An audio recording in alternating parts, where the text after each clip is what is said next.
Hey y'all, happy Friday. Unusual for me to be on a Friday night, but this night is special. So, how are you? Hope you are all doing well. Hoping you can see and hear me. If you can, please drop a note and let me know in the comments.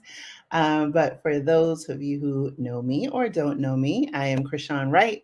I am the founder of Blaxit Global and the host of the Blaxit Global podcast. Blaxit Global exists to empower and inspire members of the African diaspora to pursue a life abroad. So if that sounds like something that you're interested in, you're in the right place. Definitely subscribe to our YouTube channel, follow the podcast, get inside of our community, Black's the Global Passport. We have wonderful things going on. Accountability check ins, we have that coming up next week. We've got these amazing groups. Our members are going everywhere. You'll be hearing some of them this season of the podcast. I will give you a little something away. And hey, Lynette is here in the house. Thank you, Lynette. Good to see you. Good to see you. Hey, Kevin from Puerto Vallarta. Hey, Kevin is on his scouting trip. Yay. And y'all may or may not be seeing some of Kevin soon. Just saying. So glad you're here. That is awesome. Definitely like and subscribe to the channel. It helps people find our content. Hey, Opal's in the house. How are you? I appreciate you all coming on this evening. As we know, it's Black History Month. Even though we know our history could go for years and years and years and years and years and years, we got this month. But it's our time. We're going to lean into it. It's also Black Expat Month. And guess what? We're going to talk to not only a Black expat, but a history making Black expat, right? The first Black Mrs. Universe. Can you believe that?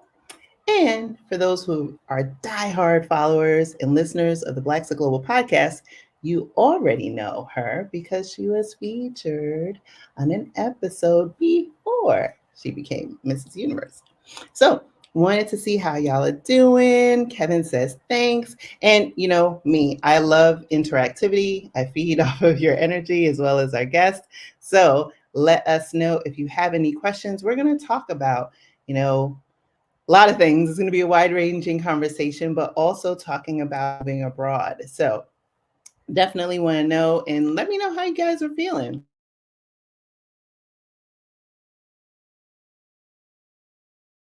Let me know if I think I'm back. Y'all might have lost me for a second. And I see the little sign is up there. I don't know what that's about. Hopefully my Wi-Fi stays. It's cold as heck in New Jersey. So I'm hoping that it's not like freezing the Wi-Fi. But let me know where you are and what the temperature is because it's cold as heck. It is like 19, no, 14 degrees here in New Jersey. So let me know. Let me know what hey, Lynette says peace and blessings. Monica's in the house. Happy Friday. But yeah, let me know where you're joining from. I know Kevin's in Puerto Vallarta, which is much warmer than 14 degrees, but let us know where you're joining from. Lots going on, as I mentioned. We're in the new season of the Blaxit Global podcast, season 5. As I mentioned, we have our accountability check-ins coming up. We have one next week. Some wonderful events. And Lynette says it is 38 in ATL. See, it's not hot Atlanta right now. And Kevin is letting us know he's in warmer parts. That's awesome. But definitely, I hope you all are doing well and staying safe wherever you are joining us from. And so, like I said, I thought it was going to be great for us to get together to start off, Black History Month and, of course, Black Expat Month. So I'm going live actually twice, tonight, as you can see, and then tomorrow afternoon. And again, this is because I want to set the tone for the month and set it off for the year. We know it's been already a challenging year for a variety of reasons. And I think it's important to ground ourselves not only in our history and who we are and how far we continue to come as a people, but also, which is tomorrow's live, to center ourselves and talk about how to maintain and preserve our self-care, boundaries, etc., in a world that continues to challenge us in different ways, let's say. So, Loretta is saying that it is what 3 degrees. Oh my gosh. So we're gonna warm it up. I'm not gonna belabor it anymore. So as I mentioned, our next guest is a phenom, right? Like she's not unfamiliar to this platform, which is so amazing to think of. But she is an actress, a philanthropist, a filmmaker, producer, an attorney, a mom, a wife. And of course, we've talked about her being Mrs. Universe, none other than our good friend, Juanita Ingram. Hello, Hello, hello, hello. Juanita. How are you? I'm doing well. How Great. are you? I'm doing great. I'm here in New York. I fly back to Singapore tomorrow. Been on a bit of a press tour, conferences, speaking engagements, things of that nature. But we are excited about the launch of season 2 for Black History Month of the Expats International Ingrams. You know, it's my baby. So Yes. really excited about that. Thank you for having me. Oh, thank you for coming onto the platform. It gives us a good time to like catch up. You've been on the show before, you've been on the channel Yes. before, but a lot has happened, as we know, since we last heard from you to now, right? Like you are Yes. now Mrs. Universe. And Yes. so, and like you said, the new season of the Expat International Ingrams, which is airing on Amazon. So, Yes. y'all, if you have Amazon, it's on there. The new season's out. I know you've been waiting. I've been Yes. digesting it. Yes. And if you don't have it, it's a good time to get Amazon Prime because this is a smart docu-series. This is not reality TV. This is Juanita as well as different people that she's encountered. And I won't give it all away. We'll get into that. But Yes. it's a really, really solid show. And so I'm really glad and grateful for you having the vision to bring that to life. Oh, well, thank you so much. I think it's just it's been a beautiful journey. You know, we have season 1. People want to play catch up and go stream that too. But this season we have 12 new expats, 12 Black expats that are sharing their journey. Everyone from a student exchange student to digital nomads, teachers, and I even have military families. I had to get approval from the Pentagon this time. Wow. Yeah, and I got it to include military families just to show the numerous pathways that Black people can take to be abroad. So I wanted to share their journeys and to highlight other people this season. You know, my family kind of brought the show in, and they're still there. We're still in season 2, managing through life, but it is a bit different in the sense Mm. that it's not your traditional reality show, although it's unscripted genre. I'm a member of the Television Academy, so I vote on the daytime Emmys, primetime Emmys. Yeah, and I'm part of the reality peer group, which is unscripted television. And you know, it's not like everybody else's reality show. It is very positive, realistic, authentic. There's a show for everybody. Yes. And so, but Black people are not monolithic, and we are not monolithic in what we like to watch.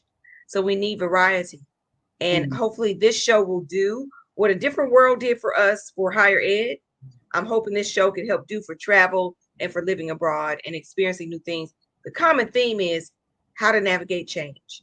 That's Yes. all we're here to talk about. Yeah. Yeah. Yeah. And that's so true. It's like, I love as I've been digesting season 2 and see like how the story has evolved, your family, the kids have gotten bigger, Yes. So all much of bigger. that, all of the Yeah. preparation and then the introduction of new faces and, Yes.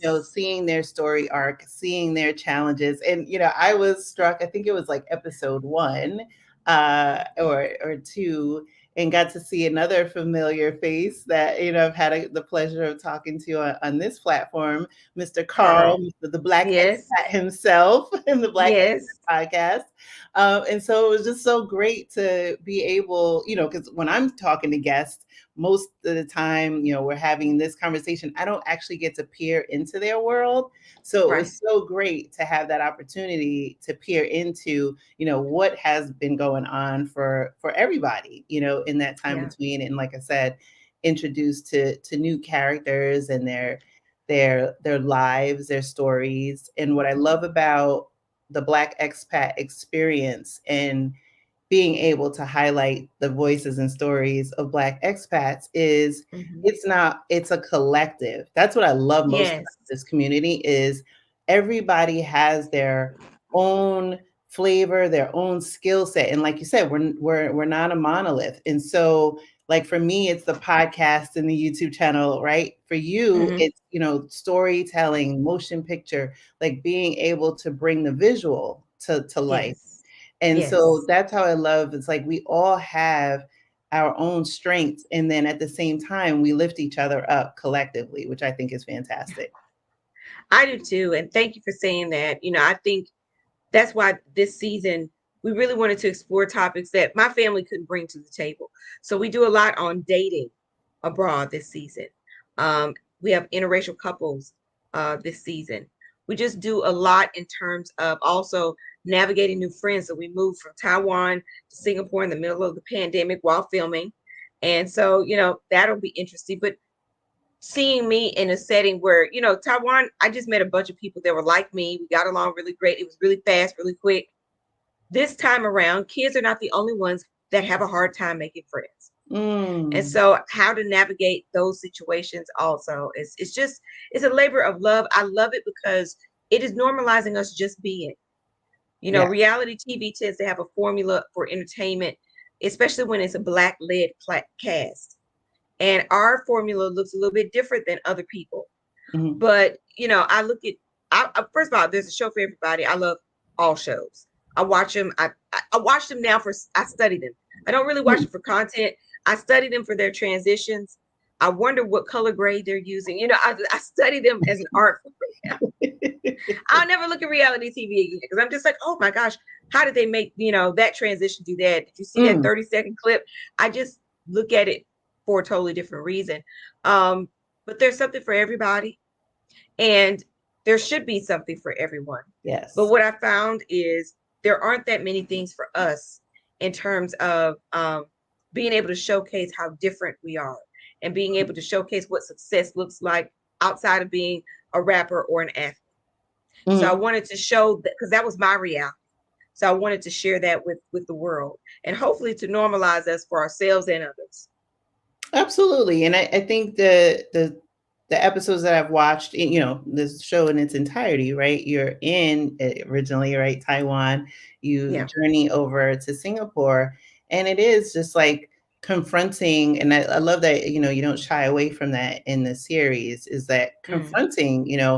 Acclimating to a new environment when you are not part of the majority in that environment, and then how do you yes. stay authentic to yourself showing, what those transition steps are, those, Hmm. sometimes pain points and, and then moments of joy, right? Like Yeah. that's the range of the human experience, right? And Yes. so Yes. I think regardless of where anyone fits in that spectrum, this is great television. Like this is, relatable stories that you can be a part of, you can see yourself in. Um, and then, I did my little, I call it a flyby when I went to Singapore on my way to Bali last Yes. year. But it was the time that I spent there. It was so, so wonderful. Like it is definitely on my list of Yeah. places to go back to. So I think, and I want to just remind everybody watching, like, please drop any comments or questions that you have for Juanita, ask away. But what was that? How has that adjustment period been? Because we haven't had a conversation in quite some time. Right. First we connected, you were in Taiwan, then you went to Singapore.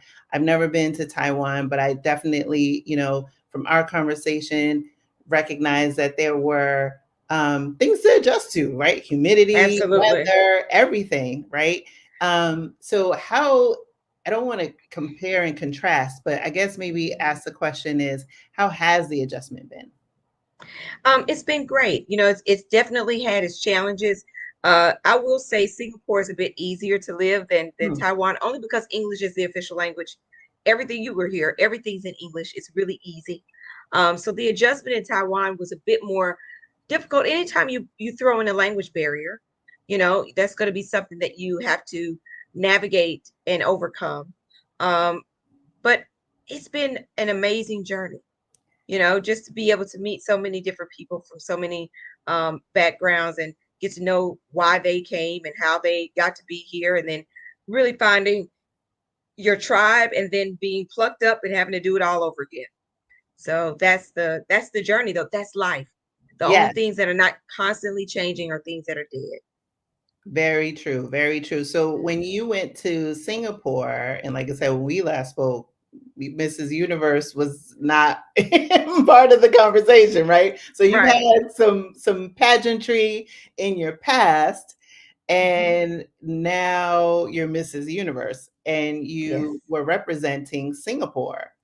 So Yes. tell us about that. Like, I want to know I how that happened. I know. Well, I walked in swimsuit. We have to carry country flags. I walked with the Singapore flag, because in the Mrs. genre, it's about residency.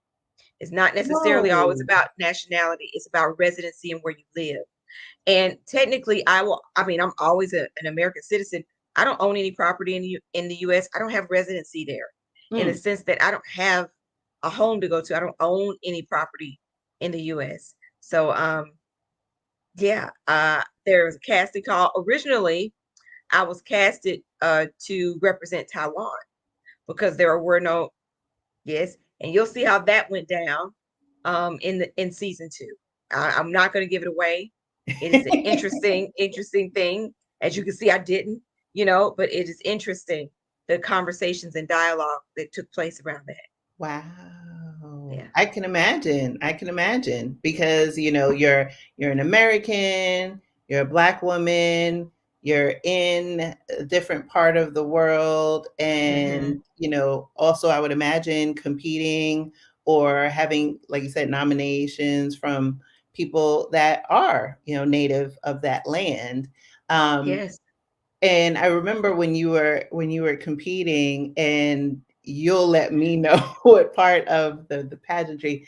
There was this one video clip that I saw of you in photo, and I mean all of your costumes were stunning, but this red, Mhm. I think you were representing the Singapore bird. Yes, it's a national bird. It's a beautiful red sunburst, the sunburst bird. It's an unofficial official. Like, it was official at one point in time. Then they were like, we don't know. But then they were like, we're gonna make it the unofficial official bird uh, of of Singapore. And that was a conscious decision Oh, in wow. terms of what is going to be your national costume.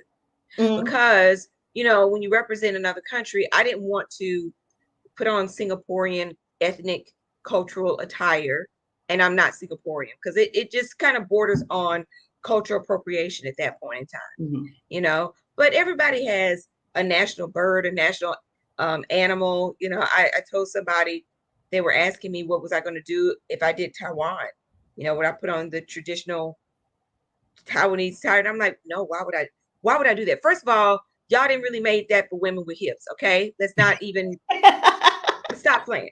And they would ask me stuff like that. I'm like, now, if I went and tried to rent that outfit, it wouldn't even fit me. So it doesn't even matter. No, I'm not trying to put that on.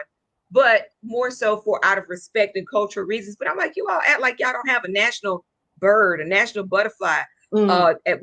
When I was contemplating Taiwan, their national animal is the bear. Honey, I was gonna be the sexiest little bear on stage. I was giving all kind of Sister fur, bear in the fabulous. house. We had brother Yes, bear, now we got sister bear. honey, the most snatched little bear you had ever seen. I was gonna give it to the people. I told them, I'm like, there are ways to Yeah. navigate other people's culture in a very respectful way. Hmm. And understanding that the pageant may have their rules, but you're still dwelling in a particular space that you have to Hmm. navigate with the same respect and honor that you would want them to do if they were in your home country and they were the guest, so to Mm. speak. So I did uh, tread very lightly, but now I was the best bird on stage. My wings lit up. I Yeah, was very you were like dramatic. all spread out. I was like, Oh, oh I was my gosh. dramatic.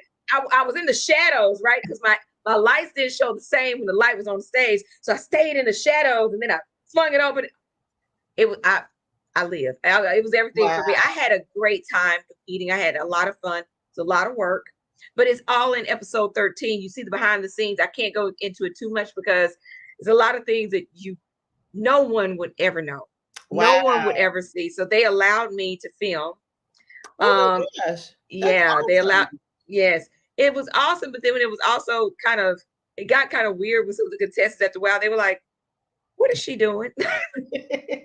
Oh, she has her own crew. Right. Like, why are there cameramen and people following her around? Like, what is that? And I'm just like, just act like they're not here. But yeah, it was fun. It was a lot of work preparing to Mhm, be my best. I don't believe that you compete against other women. You compete with them, but mhm, not against them. There's no way you could compare. And that's why it doesn't make any sense for you to compare yourself to somebody else. Because mm, even in pageantry, to win a crown, you can't really do that. Like there were women who were my, first, second, third runner up, tall, 6 feet tall, blonde hair, blue eyes, looking like a Barbie doll. And then there's me, mhm. So how do you compare? No, you're not comparing apples and oranges. Yeah. Everybody, and I tell people, everybody on that stage is a rose. Every Mhm. woman on that stage was amazing. Every woman could have been Mrs. Universe. They were just amazing women. Yeah. But we're all roses. Mhm. I just happen to be a leopard print sparkle glitter rose. Somebody else is a purple sparkle rose, Mhm. and another Mrs. Sweden, honey, was a blue sparkle rose. I was like, that's your color because her blonde hair, blue eyes, she was stunning. Wow. And truly, you can't compare Mhm. each other to, or one of us, to the next person. It's Mhm. about being your best self and Yes. the confidence that you exude. People, when they meet me, I went to a high school today to talk to about 500 students, and there was this one student. I think, well, I won't say he was in trouble. I don't know what he was doing, pulled out, ostracized from the other kids. But Mhm. he came up to me. He was like, "Are you sure you're Mrs. Universe?" I'm like, "Last time I checked my sash said yes." And he was like, "You're short. You are so Oh short." my gosh. Kids don't have a filter, Yeah, they don't. right? They don't filter. They were like, he was like, "You're so short. I was just expecting you to be tall." I said, "But honey, I have a tall presence." And isn't it amazing that I won anyway? But everybody's tall in 6-inch heels.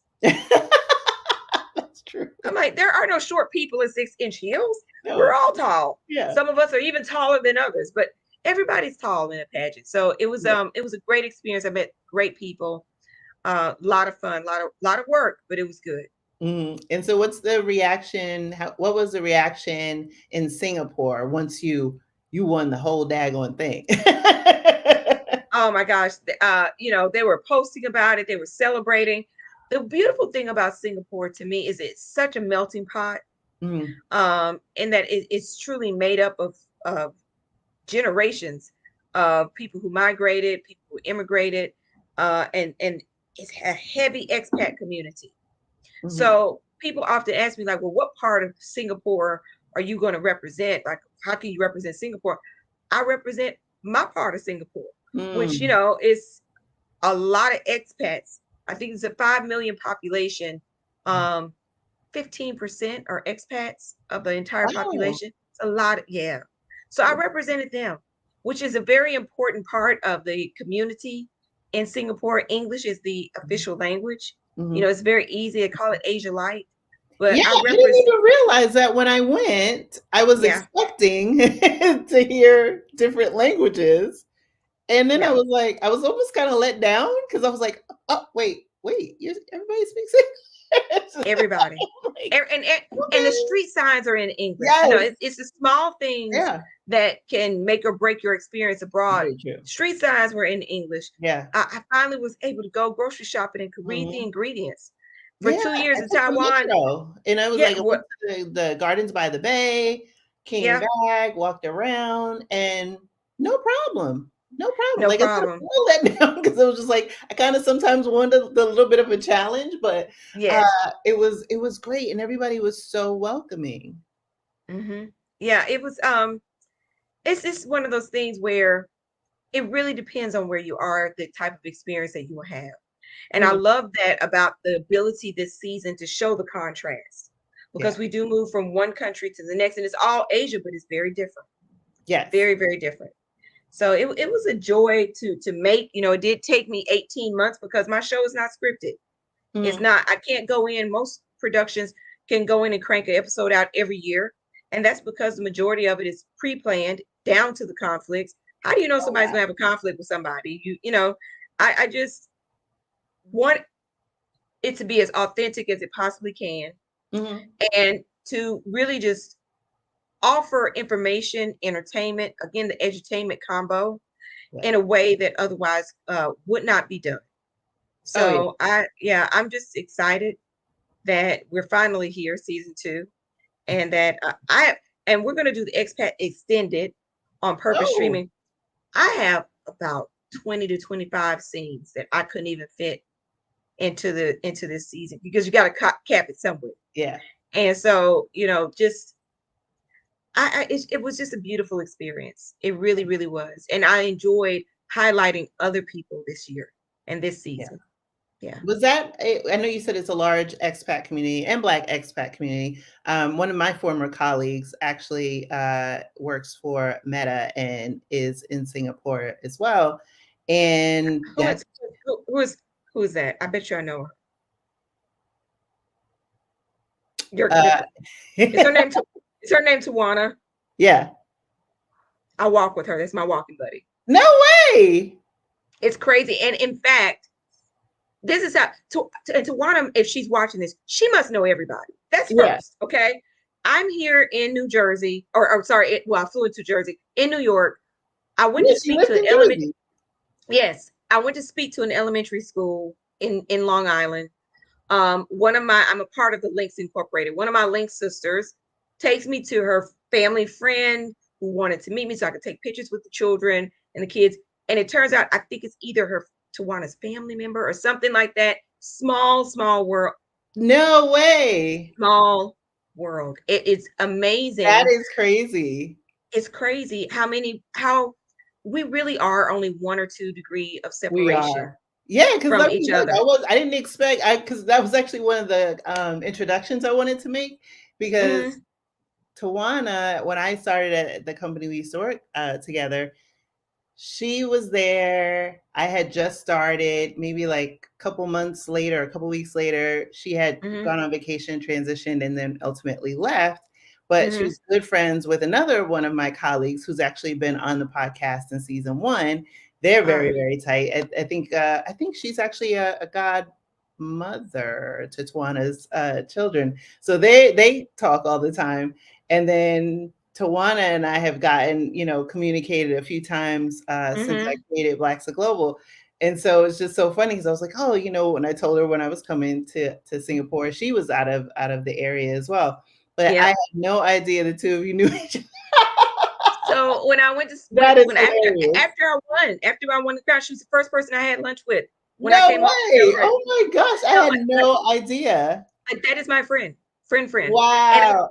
the world Yeah. is so small in that regard, and so you have these experiences. But Tawana was the first Black person I met in No Singapore in way. my true stalking style.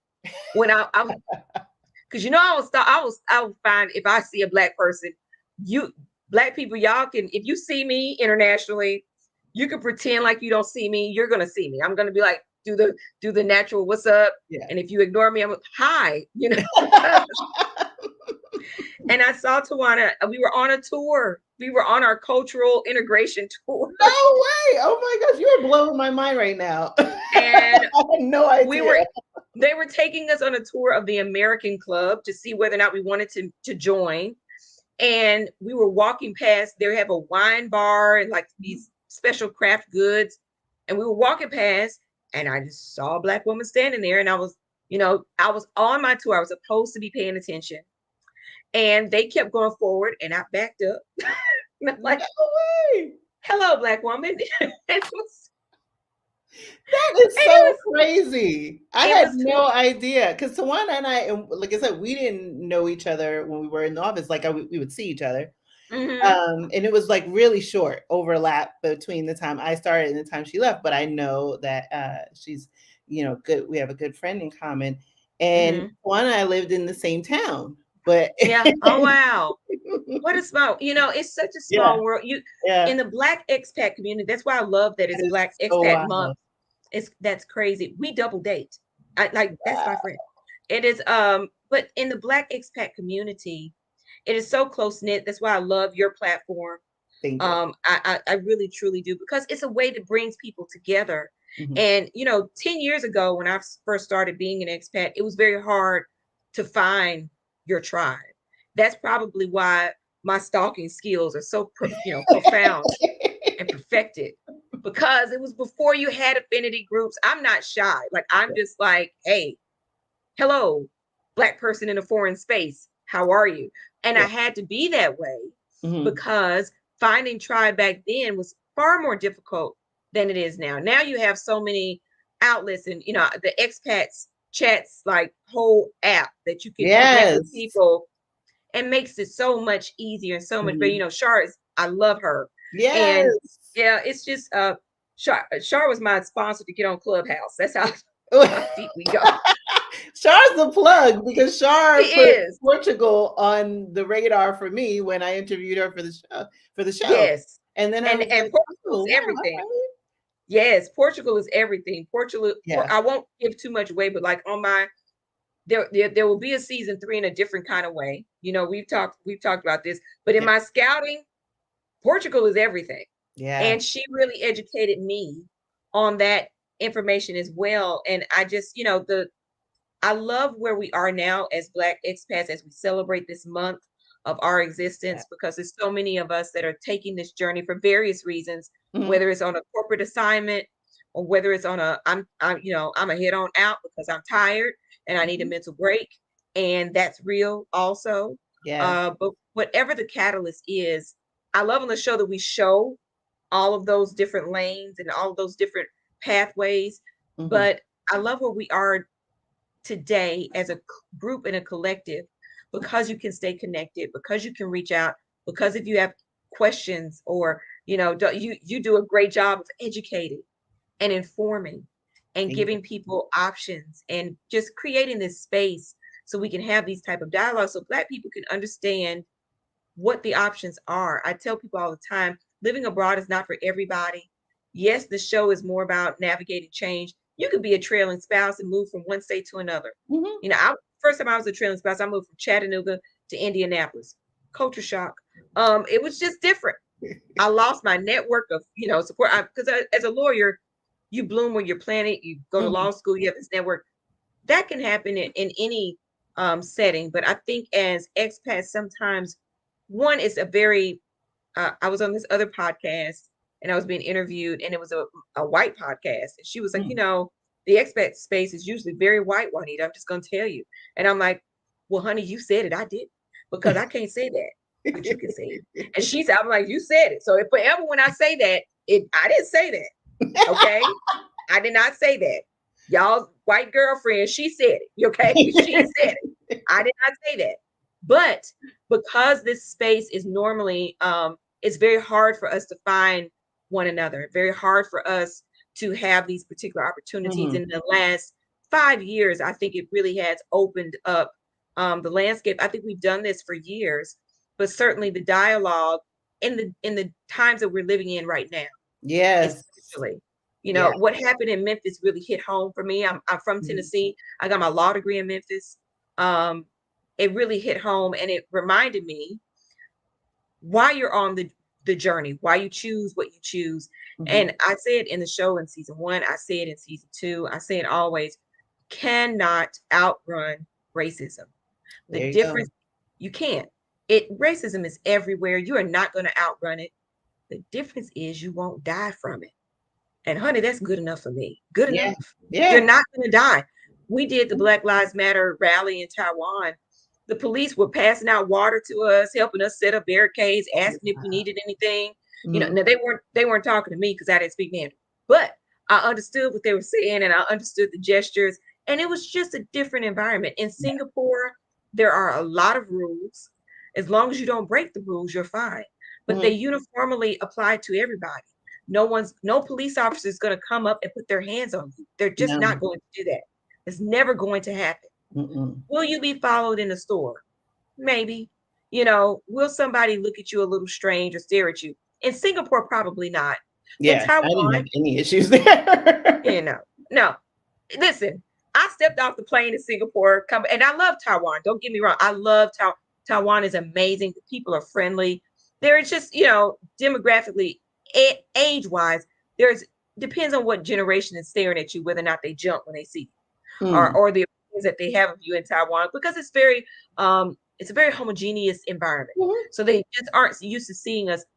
Honey, in Singapore, get in line. You just another person across. It's true. You see some of everybody in Singapore. You see some everybody. It's just like everybody thinking about you right now. No, not at We're all. trying to get out of this heat, Yeah. trying to go over to the hawker center and get us some food. Like nobody's thinking about you right now. And they really emphasize, as a society, again, there's no perfect place, but Mm. racial harmony is a real thing there. There are laws on the books there, and they're serious about it. You cannot say racial slurs there. You cannot intentionally, no, you cannot intentionally say anything that is racially offensive or that would offend based upon race. And Right. I'm not saying that they've caned anybody because of it. I'm just saying that caning is part of the punishment process in Mhm. Singapore. So if you went somewhere and they were still caning, you would act like you had some sense too. If Yeah. Yeah. if It happens options in were Indonesia. I mean, there's different parts of the world where there are, different different consequences. consequences, Yeah. absolutely. And there's a huge safety. Singapore is very safe, but Yes. it's such a It's so it's safe. extremely safe. Like I was when I was here, I had a Chanel bag, and I was at a conference here, and I put my Chanel bag down. I was getting ready to step away to go get coffee, and then I stopped and I backed up and picked up my purse. And the woman sitting next to me, she was like, why were you getting ready to leave that? And I was like, I forgot where I was. Because if Ooh. I were in Singapore, I could leave that on the street and no one would touch it. Yeah. No one would dare touch it. It is that safe of an environment. And to raise children Mhm. in that environment has meant the world to me. You Ooh, know, it say has meant that the world to again. me. Because It has. there's nothing I talked about it in the article that I did for Condé Nast on Portugal, but there's a line that I put in that article intentionally, and it's talking about the importance of psychological safety. mm, And you mm, cannot, underestimate the importance of psychological safety regardless of where you live in the world. You might think like you yes. can, and people cope in different ways, right? Like they'll try to, drink it away, gamble, Yeah. whatever, do whatever they can do to self soothe. But when Yeah. you can get into a place where you can feel safe, where Yes. you know your needs are met, that Yes. is a different type of vibe as a parent and Yes. as children growing up and being able to thrive. Yes. My kids in this environment, especially in Singapore, are so free. I don't worry about where my daughter goes. I don't worry about if they go to the mall. I know there's not going to be a mall cop that's going to clothesline them or try to kill them or choke them or assault them because they think they're stealing something or something Mhm. strange. That's just never going to happen. Mhm. I'm not going to say that there aren't some degrees of odd behaviors every once in a while. You cannot escape it, but the level and degrees in which we deal with things or have dealt with things, right before I left America, and again, my husband's job assignments is what takes us everywhere, although he will laugh and say, well, Juanita, you don't want to keep reinventing yourself and blooming, into this whole bouquet of roses everywhere you go. You That's making, right. he's like, He That's was what like, you what? married. That's what you What? married. Right. And one day I was like, oh, having this pity party, like, oh, I can't practice law and I miss practicing law. And oh, I'm just, I'm just around here making lemonade out of lemons. And he was like, girl, you got like cognac in your lemonade. You around here making cocktails. Okay. You got the best gourmet lemonade around here with mint leaves, cognac, it's ice cubes. He was like, please give me a break, like miss me with that. Like maybe it's you, Juanita, and your calling and your purpose. And gosh, I'm just a catalyst. I Yeah. just work. I just work here for you. And I tell people all the time, I'm It's like, literally your world. You're Mrs. Universe now. Like yes. it's literally your And I world. told him, I said, that makes you miss the universe, you know, because since I quit my job, Keenan's my major sponsor. So I'm like, you've been Sir Sugar Daddy in my life all this time anyway. You're my number one sponsor, you know. And people are like, oh, I can't believe Keenan was in the show. I was like, he's kind of not, the show's not about him. He just plays my husband. He's just there. It's not really about him though. He's not really in the show. He's just kind of there because he is there, So there's that. But I do think that there's something about safety and freedom, and you're right. And I don't worry about my kids. And I do have to have lectures with them when we come home to visit. This summer we came home for the first time in almost 3 years since the pandemic. And my daughter kept asking me to go to Target because it was an experience for her. We don't have a Target. And Oh she's wow. like me. Well, you have different types of shows. You have different types of stores, Mhm. but there's nothing like Target. Target is a wonderful store. It's just It is. I go in there for one thing. I come out broke. How did this happen? I don't know. I But feel you like felt good while you were in there. I do. And then as soon as I get out, I'm like, why do I keep hearing Deborah Cox? How did you get here? Play in my head every time. You're not supposed to be here. Like, why did you just spend $300 every time you step up to Target? But my No. daughter, when we came home this summer, wanted to go to Target to look around and have an experience because she just misses Target. But she kept asking me to go at like 10 o'clock at night, 11 o'clock at night. And I'm like, Kinsley, we're not in Singapore, sweetie. There's human trafficking. People are getting kidnapped. Like, you can't just go to Target at 10 o'clock at night and Yeah. just be out and just do things. I'm like, Kinsley, we're at home now, and there are Mhm. different considerations, different safety considerations, and it's crazy that I had to have that conversation. Mhm. And then when I thought about, because I'm a big person of seasons, sometimes it's a season where you're called to be an expat, and then there are seasons when you're called to be at home, and there's a time and a season for everything. Um, and I don't know when the season will change. And I was thinking about just the other day of my son and my daughter, because she just turned 15. Oh Believe it or my not, you all met God. her. Yes, you You all said met her when like she she's was like like 12. 12 on the show. Yes. And, now she's 15. She just turned 15 last month. And so she's like, yeah, I can get my permit. And I'm like, no, you can't. Because they don't do that in Singapore. Praise the Lord. And we don't have to worry about that right now. Yeah. But she's at that place where I started thinking about her pulling out of my driveway in America, Mm. and the stress, and my stomach sank to the bottom. I started thinking about my son being young, black, 16 in America. And Mhm. every time they pulled out the driveway, the type of prayers I would have to offer up, the type of blood I would have to plead over their lives. Mhm. Right now, I pray for them that they don't fall and trip. I pray that they're safe when they go to school, that they don't like step on a nail or something basic. I don't think about their safety in terms of interactions or interacting with somebody that will actually be jeopard. Their life would be jeopardized. Oh yeah. Nobody's Mhm. going to call the police on you in Singapore for just, they will snitch on you if you are breaking a rule though. Like if you're during lockdown, I'm serious. Chewing I have, gum. if you, yeah, well, it's not chewing it. Technically you could chew it kind of, but if Yeah. you spit it out, you're done. Oh You, wow. Yeah, because I did you, chew gum when I was there. Nothing yeah, happened, but yeah, you could chew it. You could Mm. chew it. You can't buy it. They don't sell it. Unless Wow. you're on the military base. It's the only place that you can find. I only found that out because we had military people on the show this time. But I think about um, how I would feel Yeah. having my kids be in America, and it's just Mhm. my hat goes off to all the Black mothers and parents and Mhm. fathers who are praying through that every day.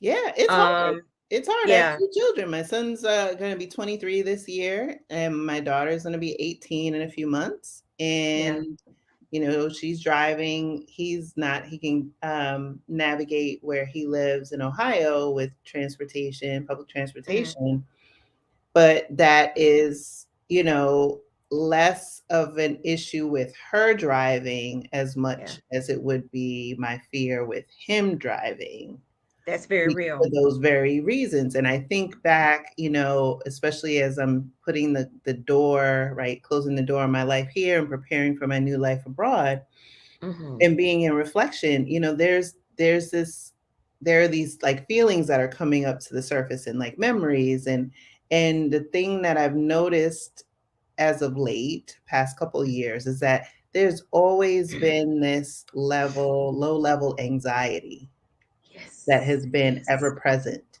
And it's been since I would think probably before I became a mom, but definitely yeah. once I became a mom. Hmm. And, my daughter got her license and started driving last year. Hmm. And we would be in the car and, just getting used to her being behind the wheel and not hitting anyone or Right. anything like that. But there I was like, can't imagine. Can I panic. just say I can't imagine that, by the way, but just keep going. Like the thought of Let that, mind me blowing. tell you, and I've not talked about this to anyone. The Uh, panic that yes. was like, I would sit in the car. Now it's been months now, and I'm relaxed. But I Hmm. would sit there, and she drives herself to her horse lessons, and I'm in the passenger seat. And now I barely drive. Like I drive to get groceries, and that's it. I don't Oh, leave that's the house. nice. And Hmm. so I would sit those first couple months and Hmm. I'd just be panicked. Like I felt it in my it felt like I felt it in my intestines. Like this Right. is this anxiety. Hmm. And I sometimes wanted to crawl out of my skin. And there's been times, and I think I talked about it in maybe season 2 or 3, where there was an incident with my children and the police a few years ago. Hmm. And they were, of course, understandably upset and emotional, Hmm. and everybody was fine. It was nothing that they were particularly involved in, thankfully. Right. But the fear that they had, it Yes. wasn't that, oh, somebody did something, they happened to be there, they were just calling and letting us know that they were there. Hmm. It was, oh my God, what are they going to do to us, like Yeah. harm? Yeah. That was the fear, that was the panic. And how do you, one, prepare your child for that level of, not even fear? I think fear was the wrong word that I used. It's terror, Yeah. because there's a line. Fear, I mean, that's something that's common, like, right? There's Right. anything you do, there's a level of fear. And Terror fear is is not bad. no, Yeah. Fear no, is healthy sometimes. But exactly. terror is it. Terror Yeah. is different. I think that that's the better word, is Yeah. that there was a terror.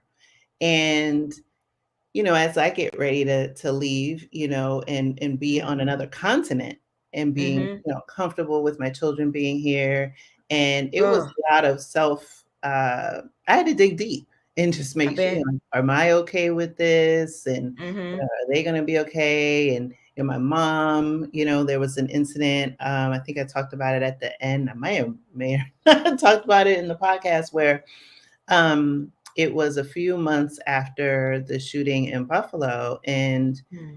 she had gone to the Walmart. She lives in Florida, and we know Hmm. Florida is challenging. Yeah. Um, and they had to shelter in place because there was someone outside of the store with a gun. And she didn't know what Oh to my. do. She was just like, oh my God, like somebody's outside. I had to shelter in place. They had put us in the storage room. And I'm like, what? Yeah. That and that's a particular type of trauma Yeah. that people downplay, Yeah. um, and act as though it is not as traumatizing as it is. I remember it was a few months before we moved to Taiwan, so our last sort of time that we lived in America, two incidences occurred. First, I had a legal talk show called Legal Notion that I was doing. Mhm. And It was the first day of filming, and I was headed to the studio. I pulled out of my own driveway in my home, which you could see this season that I sold. Um, and I saw the police officer sitting in his car, Mm. and he was across, from the opening of my neighborhood. And he just pulled out and followed me for like 1 block and put his lights on. And I saw him the whole time. I wasn't speeding. And he pulled me over. And as soon as I rolled down my window, so I had my license registration and I was holding it out like this. And as soon as I rolled down my window, he saw my face, his hand went on his gun immediately. Freaked me out. And I'm handing you I have my license registration out. Freaked me out. And I'm glammed up, I'm look like I'm ready for a pageant. I'm going to film. I'm just like, I know I don't look scary because she's giving everything. Not that I Mm. could look scary, not that that would justify anything. Yeah. But when he put his hand on his gun, it freaked me out. Then he ended up writing me a warning ticket because I wasn't speeding. And I asked him, I said, can I ask you something? This was after he handed me the warning, after all of that, and he was getting ready to leave. I said, hey, I'm an attorney, and I'm about to go shoot this show. And our first episode is surviving a police stop, oddly enough. I want to know what made you put your hand on your gun when you looked at me. Mm. And I said, I just have to ask. I've done ride-alongs with police officers. My dad is a former arson investigator. My brother-in-law is a police officer. I don't think that's normal. I don't think that's protocol. I know it's not. But I asked him, I said, why did you do that? You have a nice day, ma'am. Drive safe. Whoa. That's all he said. 2 weeks later, my kids are having a lemonade stand in front of my home. They go down to the pool, which we play homeowners dues to do. And they have a little white friend with them and my black nanny. Somebody calls the police on them in our neighborhood. It's a neighborhood we lived in for 4 years. They knew them. Why? We don't know. That type of stuff occurs. It happens. I was at work as an attorney. We had a manufacturing site down in Tijuana. Everybody kept telling me, oh, Juanita, we think you're a brilliant attorney, but you're just not one of the guys. You don't go on trips with us. You don't go to visit manufacturing guys. I'm not going to say that because people can see where I used to work. They'll know some things. But there were certain environments I didn't put myself in. I don't go drinking with Mm. the guys after work. That's No. just not something that I do. Sometimes if you're privy to HR complaints, you understand that that's probably not something that you need to do any particular group, especially a particular group that I'm not saying they did, but they may have a very high count of sexual harassment claims after hour drinking. So no, she didn't do that. That's not something that I normally did. I decided to go visit the Tijuana plant. This was literally like 2 weeks. And I came back home and I was like, Keenan, that whole promotion they were talking to you about? Yeah, let's go and get that going. Let's be out. There was Wow. an on-site shooter. Oh. And I had to hide under a table for 3 hours. Whoa.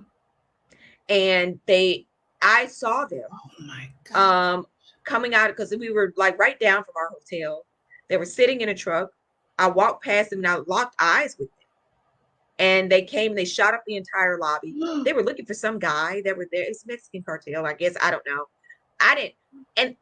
And they acted as though I was weak for wanting to leave. I was like, no, you can drive me back across the California border. I'm leaving today. They were Yeah. like, oh, we're just going to change hotels. I didn't have an armed federal guard with a gun as I'm walking over shell cases to go up to get my suitcase. Oh my gosh. Once they cleared the space with yellow tape, it's like body chalk outline. That's crazy trauma that's so normalized. And Yes. they acted as though I was weak. Well, what are Yeah. the people? What's everybody going to say? You're leaving. They're going to say goodbye. I don't know what do you mean? And they were like, well, I think they got who they were looking for. I'm sure they're gone. Oh, I'm sorry. Did the cartel give you a memo? Because I wasn't CC'd on the memo. If Yeah. they let you know, how do you know that? And it should be my right and my choice to do whatever it is that I need to do to feel safe. But we normalize so many things in America in particular that Mm. are violent. It's such a common occurrence that we get conditioned to that just being a way of life. And I found myself for a few weeks after that, I was staying in my office. I was having panic attacks. I was standing there crying. I couldn't Mm. stop crying. I was Mm. having anxiety.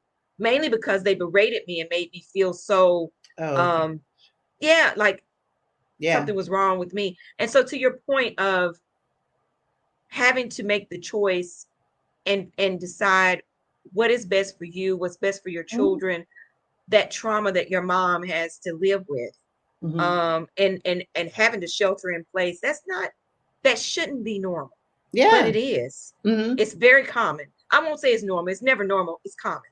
Mhm. It's And very the rest of common. the world is looking at us, and every place I've traveled, right? When I got pulled over twice when I was in New Zealand, that was like my first solo trip, and my New York City lead foot couldn't do the conversions from kilometers Hmm. to miles, so It I happens. all Yes. fair, right? But I didn't Hmm. realize that they don't have guns. The police officers don't have guns. Yeah. And also because the everything's on the opposite side, like they were in the roadway and I Yeah. was on the other side, and I was just like, dude, I'm more concerned about you getting hit by these cars whizzing by than Right. getting shot. But what I realized on the psychological safety piece is that regardless of if you have an encounter, or like many of us, right, have been exposed to different things on social media, we have Hmm. as a society gotten desensitized to Yes. the things that are not normal in our society, so much Yes. so that and I ever since right before I went to Singapore and Bali, so that was July of Hmm. last year, I don't Hmm. watch the TV anymore. I don't watch Mm. news. I know everything that goes on, but Hmm. I have certain sites that I limit myself to for, Mm. Hmm. and then I, Hmm. of course, keep, the big lens on all the things for our passport community. But I intentionally do not get updates from my devices. I don't Mm. watched the news and made a conscious decision not to view the most recent Same. incident. Same. And because I learned the lesson from George Floyd and just seeing that inundated, and really that was that Ahmaud Arbery and Breonna Taylor, those incidences in particular were the impetus for me creating Blaxit Global, because I did get Yeah. into a very dark space that I talk about on the show, where I was having Mm. anxiety and PTSD and crying and not sleeping, and I Yeah. knew I needed to redirect that energy. We were also in Hmm. lockdown. We couldn't interact with people. So the US, in this craziness, it does a really good job of making our world smaller. Yes. And the more you feel closed in on, the harder it is to exist. And so, how do you go from, whether or not, like you're like me, I don't consume television, I make a conscious decision not to, but I'm Right. impacted by everything that goes on. And then I'm supposed to turn around and say, "Oh, hi, Bob. How was your weekend?" Or Bob says, "Hey, Krishan, how was your weekend?" It's like, "Oh, yeah, it's good. I went for a walk." And you're not acknowledging that. I'm supposed to suppress, bury it, put on a mask so other people can feel comfortable, when Yes. we should all be enraged and incensed at the lunacy.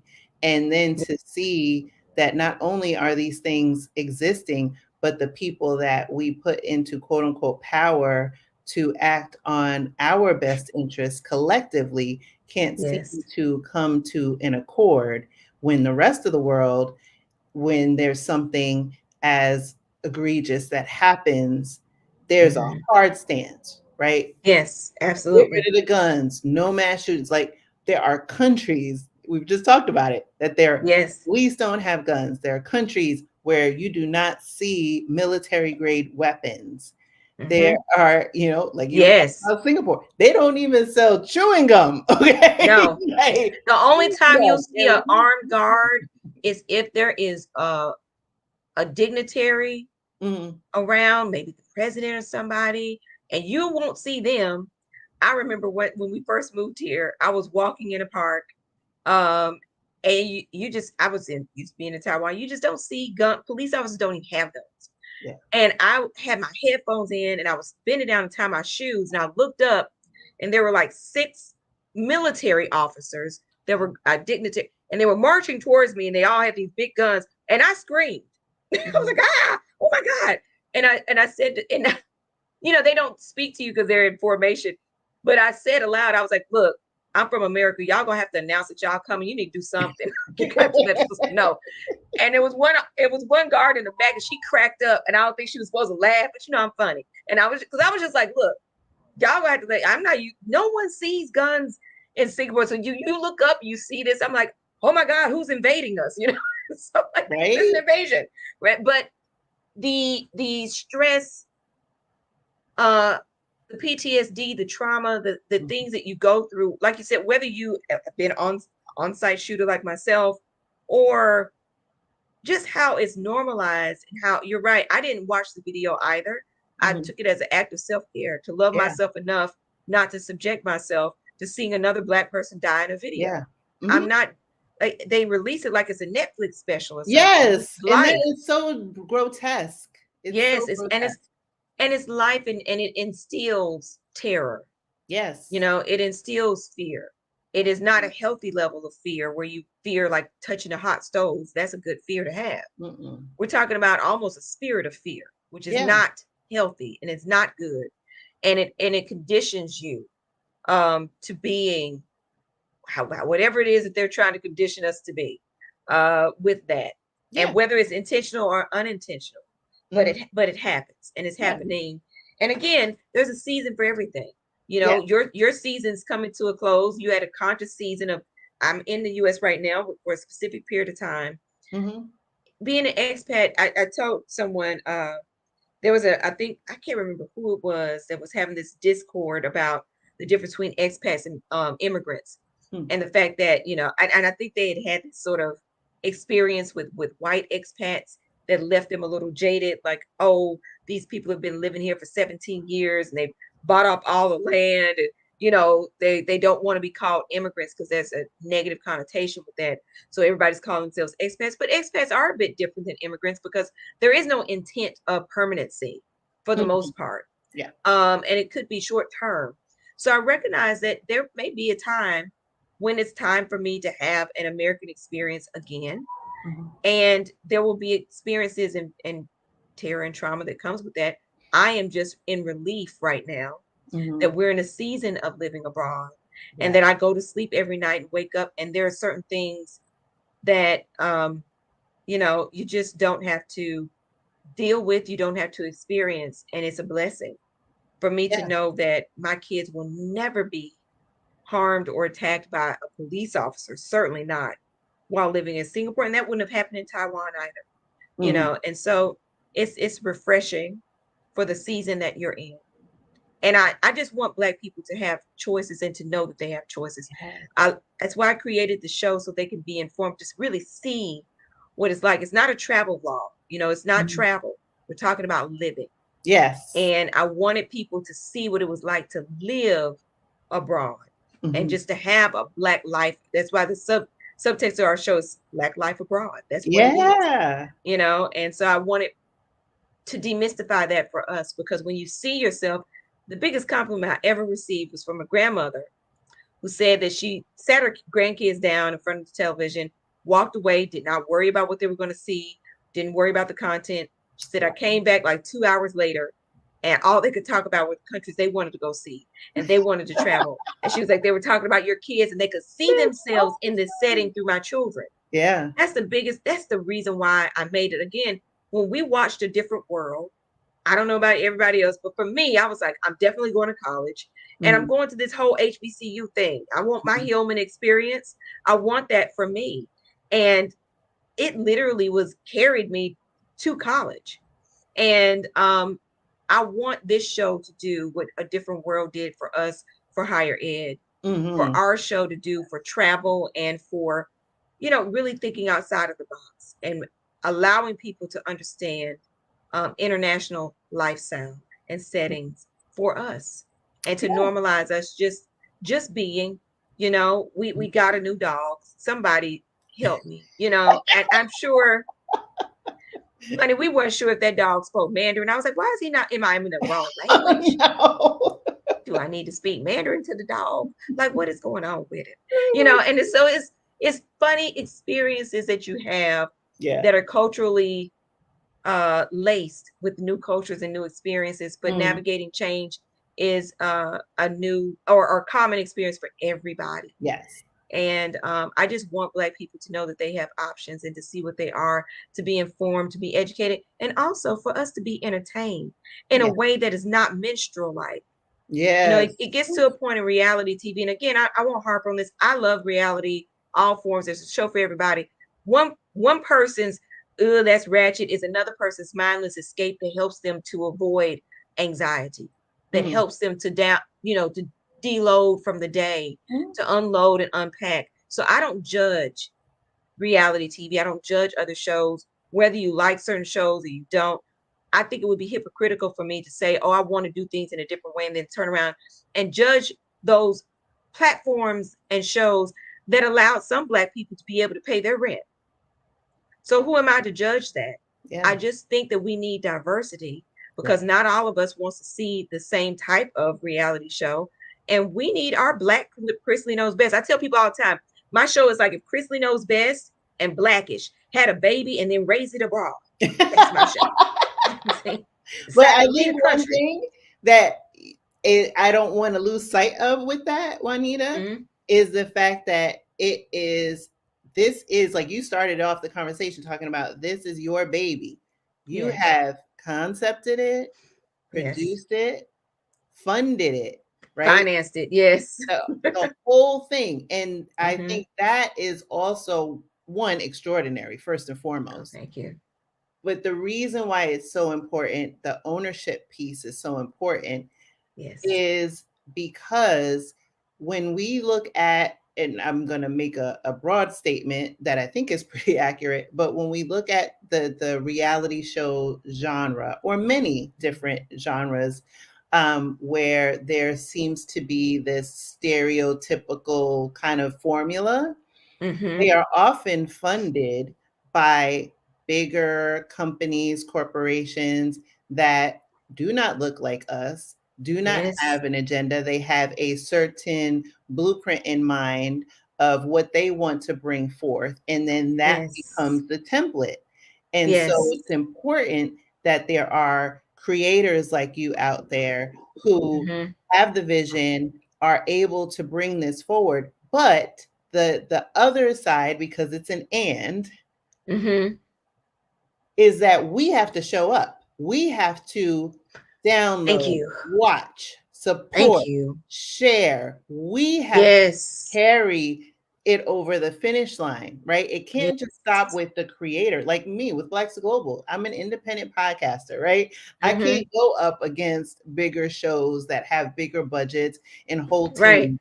It's me getting the guests. It's me editing it. It's me, That's right. getting all these things done. It's me pushing it out. So if people aren't listening and people aren't supporting with donations and things like that, guess what? I can't pay those fees, right? Like it only Exactly. grows as much as it's supported, right? And Yeah. I can tell by numbers and things like that. But that's why it's important. We can't expect, oh, people just come out their pockets, and there's so much talent out there. There's so many Yes. stories out there, and representation matters. And so when you are take it upon yourself to put on the mantle to say, hey, I'm going to lead this charge, you Mm-hmm. have to have the people behind you to follow, and you have to have that support. We have to go back to us being the collective village that we know that's where our ancestors are from, right? This Yes. individualistic way in which we've been operating here in America Mm-hmm. does not serve us. And so No. to the sense to the extent that we can get back to our roots and start to have these grassroots effort and support one another. And that's why I love, us having this dialogue, Yes. as women, as creators, as mothers, is like Mm-hmm. I'm cheering you on. Like when you Yes. out there, Patrick, I'm like, yeah, Juanita, we recorded that first time. I think we recorded was like 3 years ago, right? Yes. I'm like, hey, Juanita, and if I do something, yeah, hey, Krishan, that is all love. It's all Yeah. love, but that's how It's we what we lift each need. other up. It's what we need, and Mhm. and sometimes it could take all forms. Season one came out, and we had various attacks from various groups because seeing Black people in international spaces, living, thriving, seeing a show that is based upon us being happy and Black joy, and it's still funny and it's entertaining and it's done independently, that type of power to Mm-hmm. own our own narratives. I mean, forget the IP of it all, of the show, of technical ownership, but the ownership of the narrative to tell our story in our own voice in a way that we find entertaining. Because so oftentimes networks will tell us, well, this is what Black people like to see. Y'all like to see each other fighting. Y'all, no, it's not. I'm not saying that some of us don't. But what I'm saying is if you continue, if you only feed Black people green beans, and then you come back and you tell me, well, Black people like green beans. That's all y'all eat. That's all you serve. Mm. How do you know what we like when you're not serving anything else? Mm-hmm. And then you want to tell us what we want to see, tell us what we enjoy. Sure, Mm-hmm. you have numbers. There's nothing else out there. You're not creating the Black honey boo boo. You're Yeah. not giving us a Black Chrisley knows best. You're not Mm-hmm. giving us a Black Kardashians where, oh my gosh, someone put pecans in my salad. And that's a whole episode. I don't like pecans in my salad either. Yeah. When Mhm. do I get the moment? When do Yeah. we get the moment to normalize us just being? And reality TV is an art form. Storytelling is an art form. Yes. It is a legitimate genre of television that is very entertaining, serves a great purpose. It's the arts have always been the place where you can deal with the realities of life that society is not ready to deal with. So you can deal Mm. with it artistically. We can Yes. have the dialogues that we need to have on this show that maybe you can't have in real life because society is not ready. So Mm-hmm. art has always been the catalyst to move us to a Yeah. certain place in society. That's what this should be. And Mm-hmm. so it is it's an honor to make a show about being Black and being an expat. I don't take it lightly. And so therefore, I feel like I don't have a right to come up in here and embarrass everybody. Because Mm-hmm. again, Black people don't move abroad so they can go out and act a fool. We just Nope. don't. You can get Nope. kicked up out the country doing all that. Yeah. You see certain shows and they like take these trips and then they get into a fight on those trips. I guarantee you they're not welcome back. I guarantee you they're like, yeah, pack that on up out of here and get. God had people deported over. Yeah. Yeah. You can get to, so that's a reality, but we don't all behave that way. We don't No. all solve, and our show does not shy away from conflict. It's Mm-hmm. not as though we get along with everybody or you don't have a misunderstanding, but the way in which we are given the opportunity to navigate conflict in a Mm-hmm. way that's respectable and honorable and dignified and intelligent, we don't get a chance to see that either. So I Mm-hmm. don't shy away this season, especially. I'm trying to make new friends. I felt like I was in middle school all over again.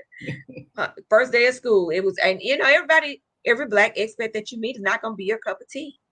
That's Everybody's not true. going to like you. I'm not everybody's cup of tea. I'm not asking you to drink, but I recognize I'm not as everybody's cup of tea. And so you have real misunderstandings, miscommunications, real things that happen in real life. Mm-hmm. But not all of us decide that the first thing I want to do at conflict is throw a drink. I don't do that. No. I don't really know of a lot of people that do. Nothing wrong with people. That's so true. I've never I seen that. don't. I No, no don't. chairs flying or anything like that. That does not happen on a regular basis, which I guess why it makes for such salacious television, and that's fine. But if you continue to put forth the same narrative imagery and storyline on a particular group of people, Mhm. that is a very dangerous and toxic stereotype that you created Absolutely. and that you push forward. And there is balance for every other group but ours, and there's support from every other group for their initiatives. I would love more support for this type of initiative because we need it. We definitely need it. It triggers some people. I think Amazon did remove a couple of the comments from last season that were based on race, where it was, Mm. oh, this Black family, this Black woman, this. And you have to have a thick skin. And you just kind of Yeah. shrug certain things off and you just keep on moving because you can't please everybody. I didn't make this show for everybody. Mhm. And yes, it's an independent show. So if the audio dropped or if there's a typo in the closed captioning, please don't message me. I don't care.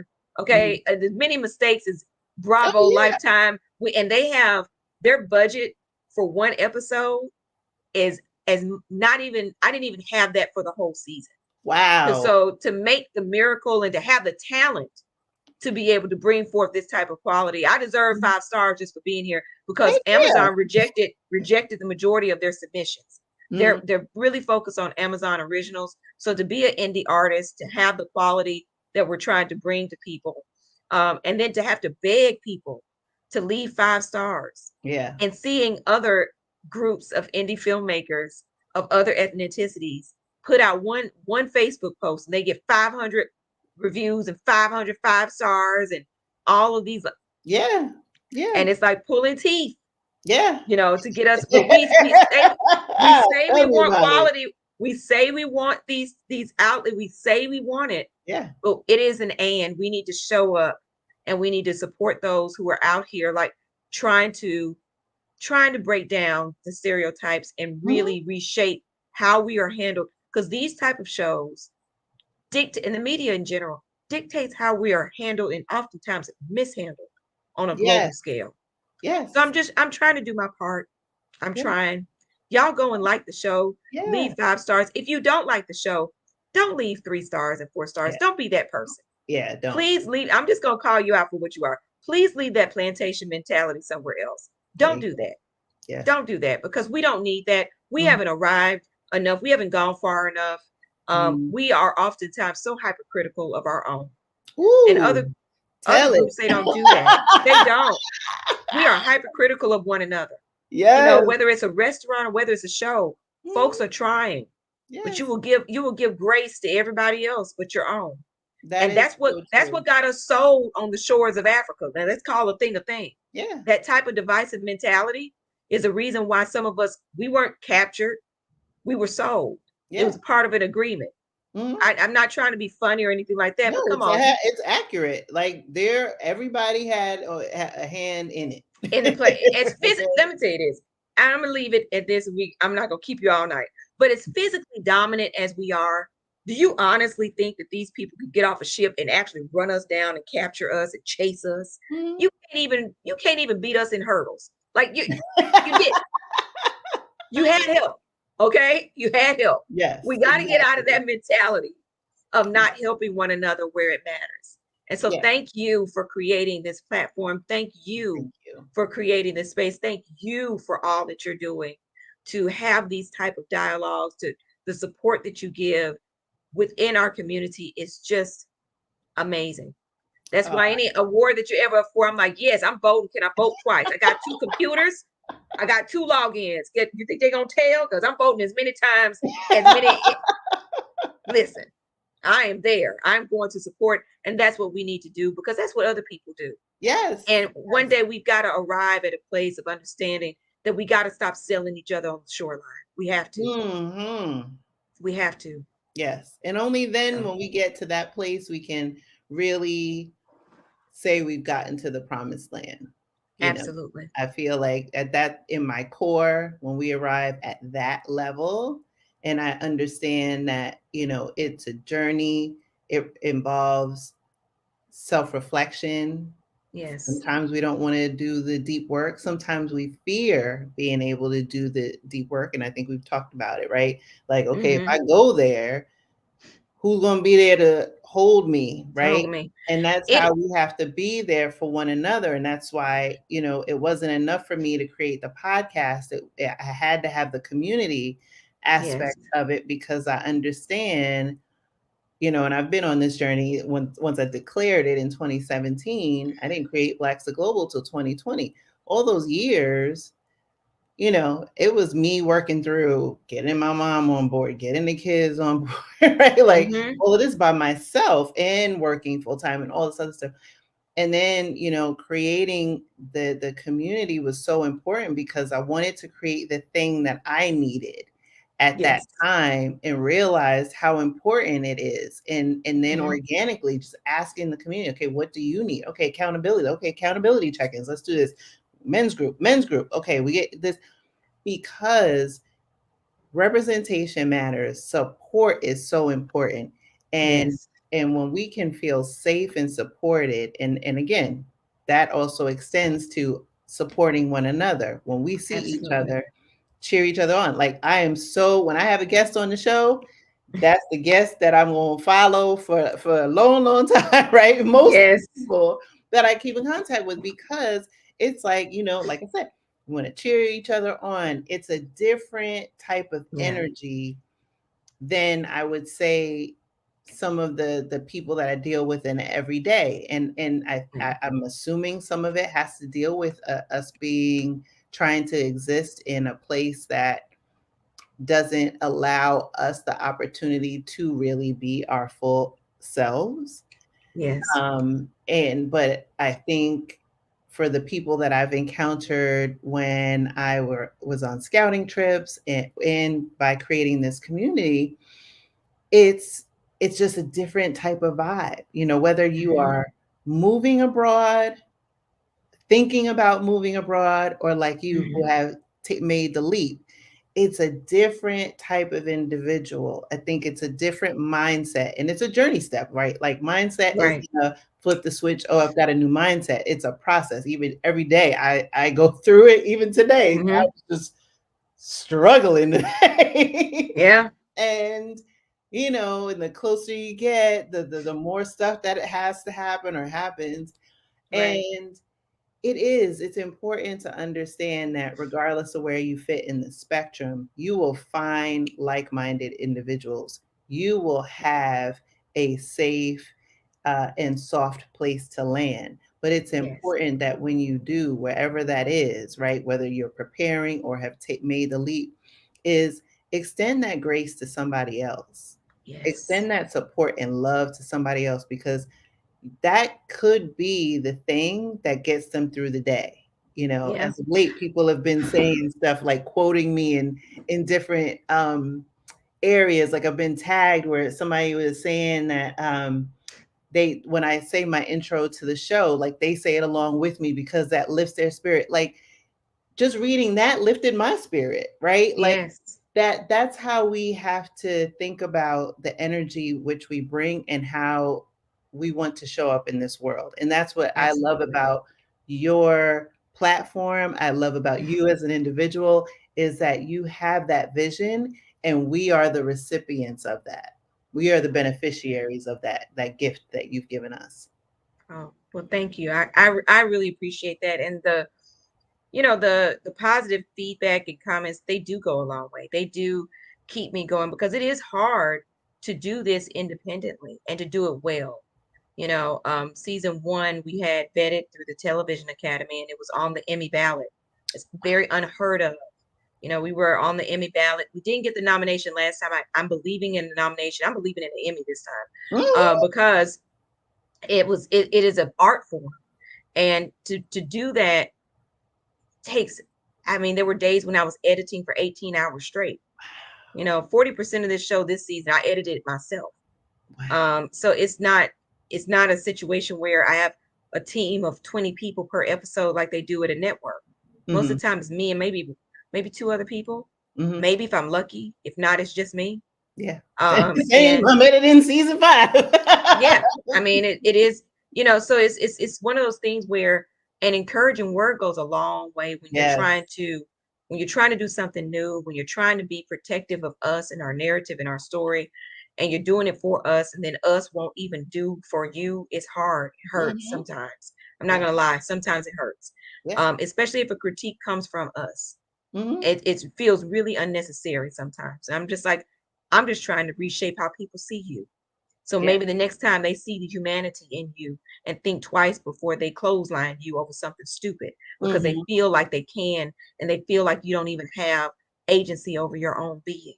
Mhm. We're having these hard dialogues woven within the show in an entertaining way, but it's necessary to move the needle of society. So the thank yous and the great jobs go a long way. I did a soft launch season, a period of time. We're launching publicly now. Did a soft launch and asked, family, friends, hey, can you review it? Can you leave 5 stars? Can you tell me what you think? We had like 40. I sent it out to like 180 people, and we had 40. And Yeah. it's always, oh, girl, I'm sorry. I just forgot. Oh, girl. Oh, oh. But we have to be able to show up Yeah. for us. It matters. To Aunt Mhm. Auntie Lou, question: are you posting clips of your show on a platform like TikTok, Twitter, Facebook? Yes, actually, there's a bunch, especially for season one, a bunch of clips, a bunch of funny scenes that you can see. If you go to Expat Show on Instagram, you can definitely see all of the clips. And then again, we just launched yesterday, so the trailer is out. But I have, out of the 13 episodes, I have like 6 clips per episode. Probably have about 70 clips that I'm going to release. Um, Wow. yeah, that are already there, just waiting to be dropped, and just so that you understand what you're seeing. But the trailer is out, and there are clips from last season that are floating everywhere. And so we're on Twitter, we're on Facebook, we're on really on Instagram, we're on TikTok, and so we are everywhere. We're on YouTube. The show is not on YouTube though, because that disqualifies you really from getting an Emmy or being on the Emmy ballot as Oh, an wow, I didn't independent show. realize that. Yeah, I'm a voting member of the Television Academy. When I tell you I'm going for the Emmy this year, I'm going for it. Yes. So that's and we've already gotten several awards. Some of them I can't even announce yet because they told us to be quiet until the 14th of February.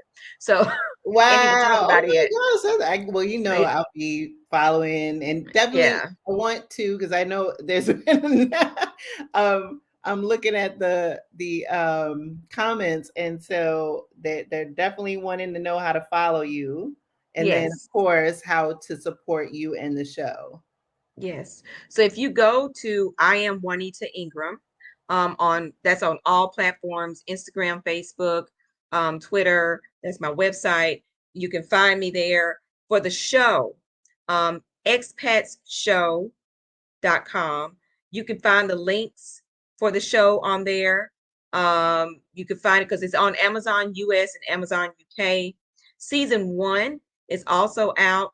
And if you live in a country where you don't have an Amazon US or UK account, you can go to purposestreaming.com and you can get season one once we're done with this exclusive period with Amazon right now and another platform that hopefully will pick it up and it will come out on that platform. Once we're done with that exclusive period, I'm going to put it on season two on purposestreaming.com as well for all of us who live in other countries and don't have a US or UK Amazon account. So you can always type in the Expats International Ingrams in Amazon, and you should be able to find it and pull it up. And yeah, it's there. And I appreciate everybody's support. I really do. I really do. Yeah, I just dropped all of those trying to type, I but got I you. will add all of that to the description of the video just so everybody has that. And definitely, there's a lot of love and oh, thank you, Winnie. Yes, Thank you. definitely. Thank Definitely give you. you your roses. Thank Uh, you. thank you. Thank you. And I saw that Sharad had said that he is enjoying season two. I'm so glad. Thank you, Sherrod. I appreciate that. Thank you. I really do. Thank you. Yes, yes. So I just want to see. Okay, I want to make sure. Um oh, he said Taiwan looks so amazing. I have It not been. is. It really is. It's a beautiful, beautiful place. Very diverse in their landscape. Food is amazing. And for the most part, everybody's really friendly. I mean, you're going to always, again, you can't outrun racism. You'll have your experiences. There's no perfect place. Yeah. It's just you'll experience it differently and you Hmm. won't die from it. So There that you the go. anxiety is lifted. There's certain things, is sure annoying things are going to happen from Hmm. time to time, but not deadly things. And there's Yes. a difference. There's Yes. a big difference. Yeah. Yes. So I definitely encourage everybody, follow Anita.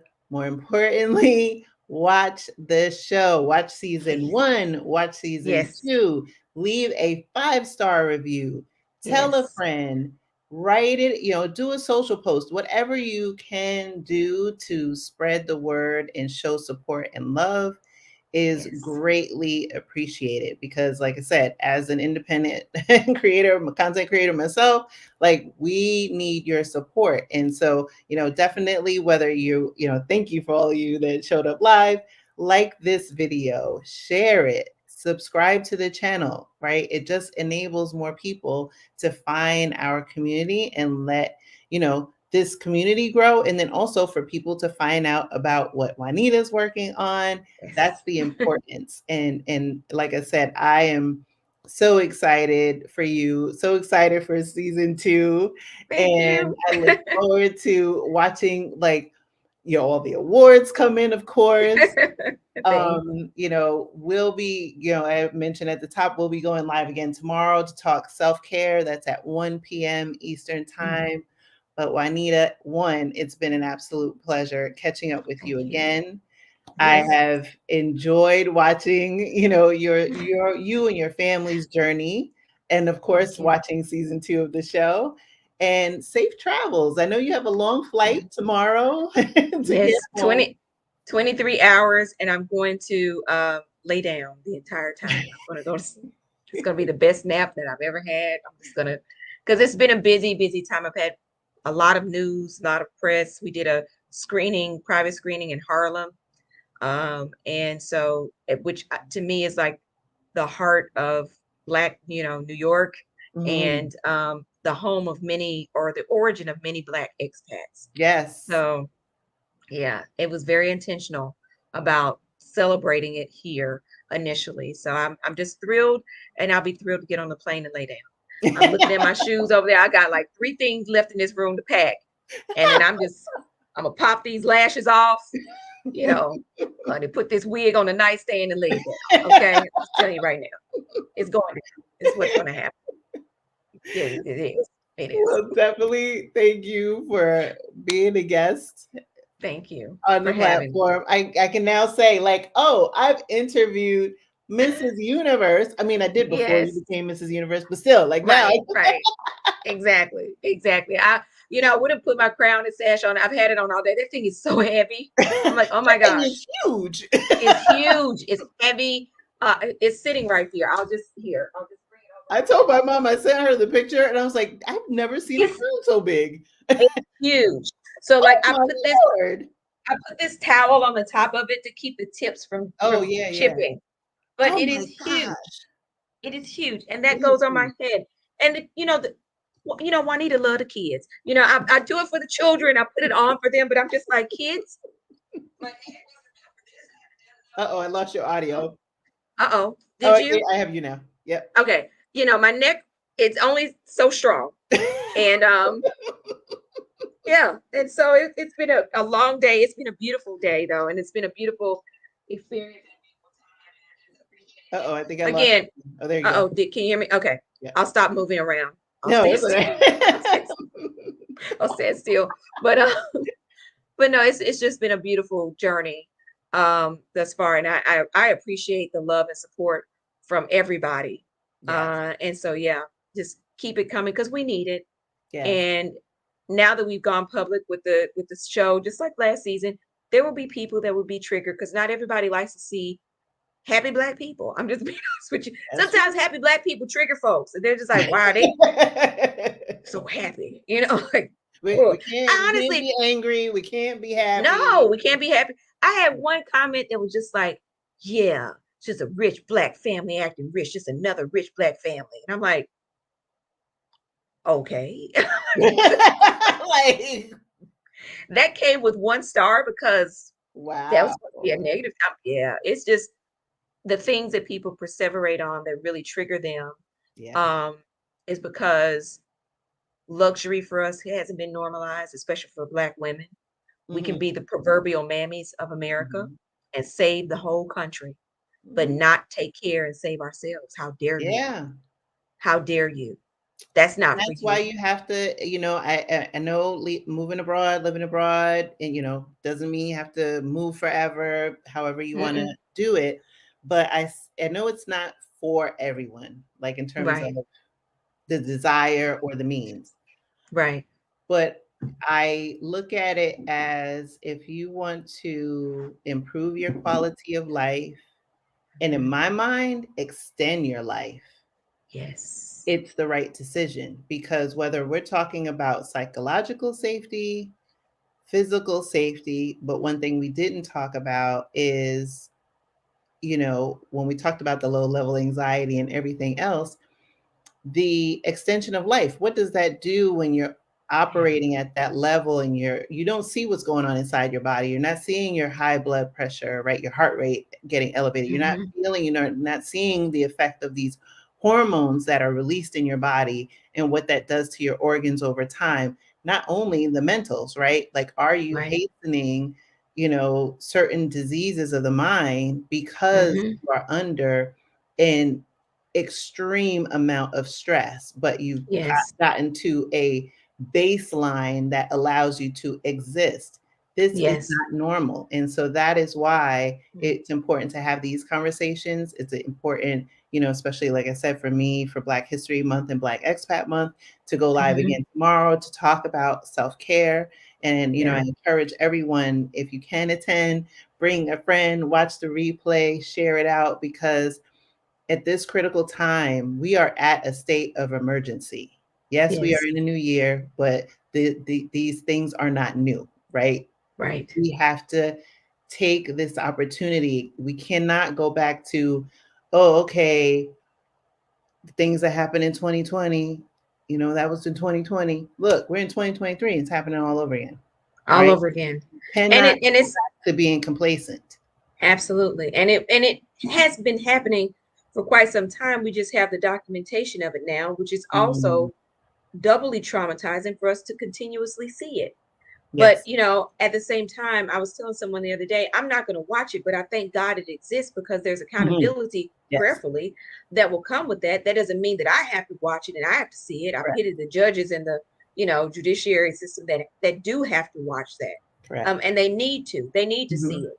And there's a part of society that needs to see it. Mhm. Because for some reason, when you remove a piece of someone's humanity and Mhm. they're no longer human, you can do those type of things. You step on ants, and sometimes we don't really feel anything. Mhm.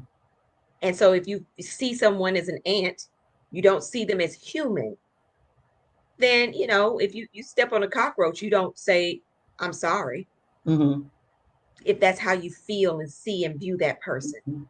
So it is something that we are in a state of emergency.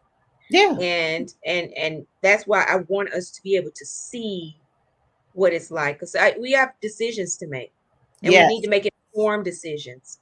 And so this shows a way of helping those to make informed decisions about, could I do this? What are the ups? What are the downs? Mhm. Within reason. I only have so much of a budget. I could have done 20 more episodes this season, Wow. but uh, my husband is only so much of a sugar daddy to me, and it's only so much sugar daddy in the world that the finance, all these episodes. And really, though, I saved my salary, my last year of working, my entire salary for a year, in Wow. order to bring, yeah, in order to bring this to fruition. I knew it was going to be time. I Mhm. knew it would be time to do it. I had the idea in 2015 when we were living in London, and I knew when we moved to Taiwan, it was going to be time to do the first season, and Mhm. then second season. Um, yeah, I better get a production company partner to to do more, because it's only so much you can finance and do Yeah. independently on your own, especially when it's a struggle to get people to stream. It's a struggle to get people to tune in, no matter how much you market it. But I hope this time around that we'll have a tremendous success. And I just appreciate you. I appreciate everyone that follows you, everyone that's in the comments. It's yes, Auntie Lou, it is a sentiment of, look at her over there being black and unbothered. How dare you? How dare Mhm. you not have stress? How Mhm. dare you not be afraid? Mhm. Some Yes. people like to see us afraid. Yeah. How Yeah. dare you not have to live in that type of fear? How How dare dare you you? get out? How dare you get out? How dare you have a husband, Mhm. black woman? How dare Mhm. you be kept? How Mhm. dare you be single and Yeah. happy and Yeah. living and abroad? How Mhm. dare you be dating and Yeah. sure of yourself and confident and happy? How Yeah. dare your black children walk around here and feel confident in where they are in any place and time? Mhm. The, Yeah. the comments were, oh, why does she have a closet full of Louboutins? I've been a lawyer for 20 years. If I can't afford a pair of shoes, I mean, my God, I did something wrong with my life. Like, Yeah. but normalizing luxury for black people Yeah. is Mhm. triggering for some folks. They can do it. It's called Real Housewives of Beverly Hills all day long. I live for it. I love it. Hmm. I love it. I think it's fabulous. Hmm. Why is it weird when we do it and it's actual and it's real? It's not rented. It's Yeah. not a fake lifestyle, but Hmm. it's just normal for us. So I appreciate, I could stay on here all night long. I'm gonna go through these. But you have a I'm gonna flight go, to catch, my I have dear. a You flight got to to get catch. back to your I'm gonna, wonderful I family. do. I absolutely do. I'm gonna go throw these things in a bag and then throw myself onto the bed and get up in the morning and throw myself onto the plane. And my kids, my daughter was like, "When are you getting back?" And you think it's because, oh, I miss you. She's like, I need to wash my hair and I need you to come flat iron my hair. Yeah, kids don't filter. They don't care. I mean, I And had my daughter on and they here a don't few weeks ago, and it they was don't just I didn't know what I signed up for when I brought her on, and and it's what I could be like, look at mommy. Mommy Mrs. Universe. yeah, What they are we don't having for care. dinner? My daughter's like, that podcast. Who are you No, talking to now? Right? have you Get seen out my of my sweater? room. Right. Have you seen my sweater? Because I can't find my sweater. Go get to work. They don't care. Honey, Mrs. Universe. They don't Yeah, care right. about that. They're like, that's cute, mom. That's great. You look Right. nice, mom. Now, Oh man. can you go buy me something from Sephora? Like Yeah, they they don't don't care care. about that. They So they don't look care. forward to me coming back. Apparently my daughter's hair needs to be flat ironed. I have things that I need to do. She's got things. She's got plans for you Yeah, already. But I hope, exactly. like I said, that you have safe travels. I hope that Thank you. after you get settled in and you have family time, that you book some time for a spa treatment or something Yes, because that's a lot. it is. It's a It's a lot. lot. and It's a and lot. we will take it upon our responsibility to carry the torch, right, by watching the show, by Thank leaving you. reviews, by sharing and Thank you. supporting you. I want everybody, if you haven't listened to Juanita's episode in season Yes. 3 of the Blaxit Global podcast, listen to that. I'll also link that. I think it's already linked in the Hmm. description of the video. But Yes. definitely follow and support as much as you can. Like I said, this is what makes it possible to have more representation Yes. for us, by us. So Yes. thank you Absolutely. for everything Thank that you. you continue to do, everything you've ever done. And I Thank you. look forward to one of these days, I think in the near future, being in the same space. We're going to make that I happen. know, because when you came through Singapore, I think were we in Cambodia, I think, I don't at the remember. time? I think you came stateside, and it Oh was no, we were funny because home. Yeah, you we came come to stateside visit. and Tawana came stateside at the same Yes. time. So I was just like, okay. Like I said, it was a flyby. It was like 24 Yeah. hours on the ground, and then I was off to Bali. Because Um, it's too hot in the summertime sometimes being, but the next first time, I'm season, telling you, the I'm first coming time back. I Once I get let but out of Portugal, once the immigration says I can leave, I'm going. I'm yep. flying out. I'm going somewhere. Listen, the first time we moved to Taiwan in the summer, because Taiwan has a hot summer also. And I learned the hard way. Like that's why everybody leaves in the summertime. It was so hot there. I told you my wig fell off. It slid right on back. It was too hot. It was too steamy. And we were on the playground in front of other parents at the school. It was so embarrassing. My husband was like, what is happening right there? And I was like, why does this feel so weird? I caught it though. It was Oh right my! there on my shoulder. No, it fell off. It fell off. It's hot. It's hot. Asia is hot in the summertime. So that most of us leave and go somewhere else. Usually that's our moment to come home and Oh visit. So I wow! hate that I missed you, but my wig was happy that it was, because it was like got to be glued. Who they don't that heat does not care. They haven't Does not made the care. type of glue for that heat. No, no, it's real disrespectful. Real disrespectful. So yeah, we had to get up out of there. Had to get up out of there for the summer. But thank you so much. I appreciate everything. And I'm going to go now. And thank you, Sherrod and Auntie Lee and everybody on here, Grace, Kevin, everybody. Thank you so much. I really appreciate it. And it means a lot. It means a lot. Yes. Thank you. Thank It you. really Take does. care, Juanita. Thank you.